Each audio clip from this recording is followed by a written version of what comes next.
This is what you need to do first in The Legend of Zelda Tears of the Kingdom. Now, because you have to interact with certain characters to do this quest very early on, I guess I want to give a very light spoiler warning. But this is crucial to your adventure in Hyrule. This is how you upgrade your abilities, how you get your Purah Pad to be upgraded with a Sheikah sensor, or in this case, a Shrine of Light sensor, so it will go off when you go near shrines. This is how you unlock the camera, and most importantly, this is how you get the Ultra Hand Autobuild ability, which lets you build contraptions immediately. You don't have to do it yourself manually anymore. So this is very crucial stuff that you want to get very early in your playthrough, and let's get into it. So the first thing you'll want to do upon finishing the Great Sky Island tutorial is go to Lookout Landing. This is just south of Hyrule Castle, and there you will meet Purah. She looks a little different now. She has an assistant named Josha, or Josha. I'm gonna go with Josha. And she will ask you to go up to Hyrule Castle. So do this little side quest. You'll go to Hyrule Castle. She wants you to find Haas, the leader of the construction committee, basically, of this Hyrule that we're in now. Once you talk to him, there'll be a little cutscene. I won't spoil the in-betweens here, but talk to him, and then once you find him and talk to him, go back to Purah at Lookout Landing, and she will activate the Skyview Towers all around Hyrule. This is very important. Even if you don't do the rest of this video, you need to do this, because not only does she activate the towers, she also gives you the Paraglider. This is crucial stuff. You do not want to miss the Paraglider. Next up, there's just a series of side quests to get more upgrades for your Purah Pad, so the second thing you want to do is talk to Josha and Robbie, who wants you to investigate the depths. She's found this weird slate or piece of stone that has a mural on it, and she wants a picture of it. She wants you to find it in the depths. So this is pretty easy, right? You want to go down the chasm south of Lookout Landing. It's right down south. You cannot miss it on the map if you have the tower. It's that red, gaping, well, let's just leave it at that. So you want to go down there, and eventually you'll have to find Robbie. So if you talk to this NPC, he'll be like, yeah, we saw Robbie, he went a little too far. You want to go to the light route, which is how you light up the underground. So you want to go to that, and then just follow the fires. He won't be too far. You'll be able to find him pretty easily. Use your light bloom seeds, or whatever they're called, and shoot them with arrows, or just throw them on the ground so you can see your way through. Eventually you'll find Robbie, and this is where he'll give you the camera so you can take a picture of the statue to show Josha.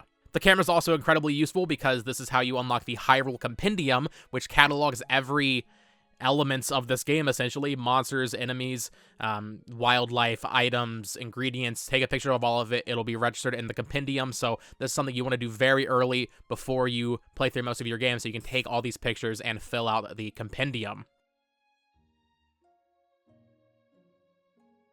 At this point, we're about halfway through, so you'll want to leave the area. It wouldn't let me just immediately accept the next quest. I had to teleport somewhere else and then come back, and that worked. But talk to Josha again, or Josha, and she'll ask you to go back down to the depths once again to follow the series of statues that you just took a picture of. So if you notice, the statues are kind of facing a certain direction. She wants you to go down there and follow the train or trail of these statues. So this will take a little bit of time. You'll have to fight some enemies. There's no real way to avoid it. So if you feel underprepared, maybe come back to this a little bit later, but just follow the statues. I'm going to show a time lapse on screen right now, and it shouldn't be too bad. It doesn't take too long, maybe 10 minutes, 15 minutes, depending on if you explore a little bit, but just follow the statues, take your time, light up the areas, grab the light blooms along the way, or the light roots, sorry, and eventually you will make your way to the Great Abandoned Central Mine in the depths of Hyrule. This is where you get the Autobuild ability, which is crucial.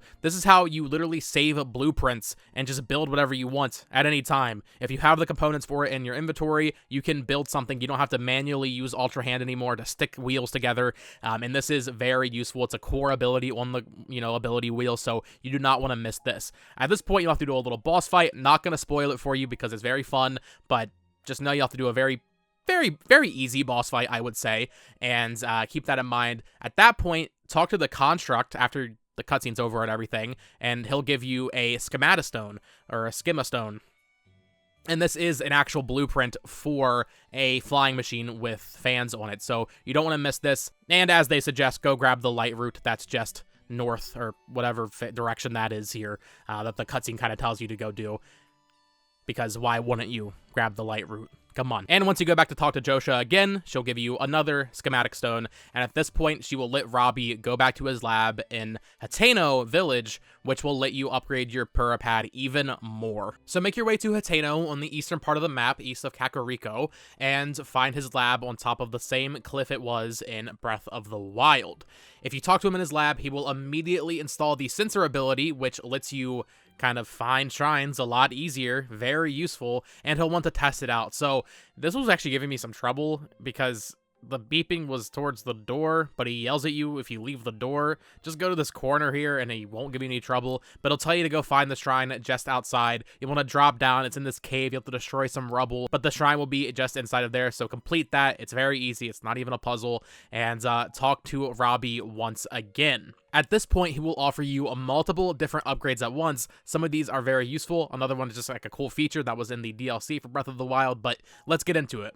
So first up is the Hero's Path mode, which was from Breath of the Wild's first DLC pack, and this tracks your footprints on the map to show you where you've been.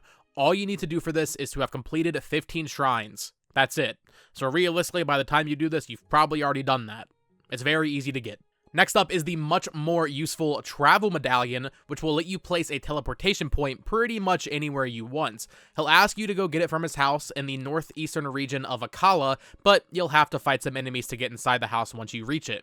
It's just sitting in the chest inside the house, so once you're done fighting the enemies, just go in there and grab it, and then take it back to Robbie, who will give you the Travel Medallion. You can also unlock 2 additional Travel Medallions based on how many towers you've activated across Hyrule. So, for example, if you activate all 15 of them, you will have a total of 3 Travel Medallions in use. Very, very useful.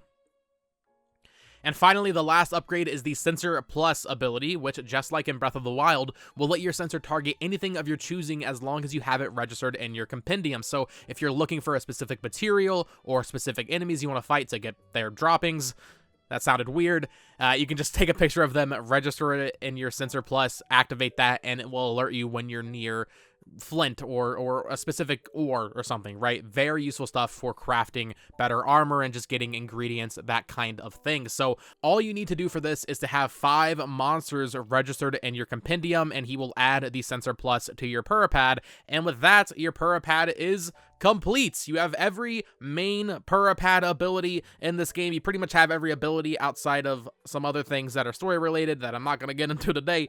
But with that, I hope this tutorial helped you. I hope it was easy to follow. If you have any questions, if you're having any trouble finding these quests, let me know down in the comments below and I will try my best to help you. Thank you so much for watching. If you enjoyed this, if you found it helpful, consider subscribing and liking for more Tears of the Kingdom content, tips, tricks, coverage, and all of the above.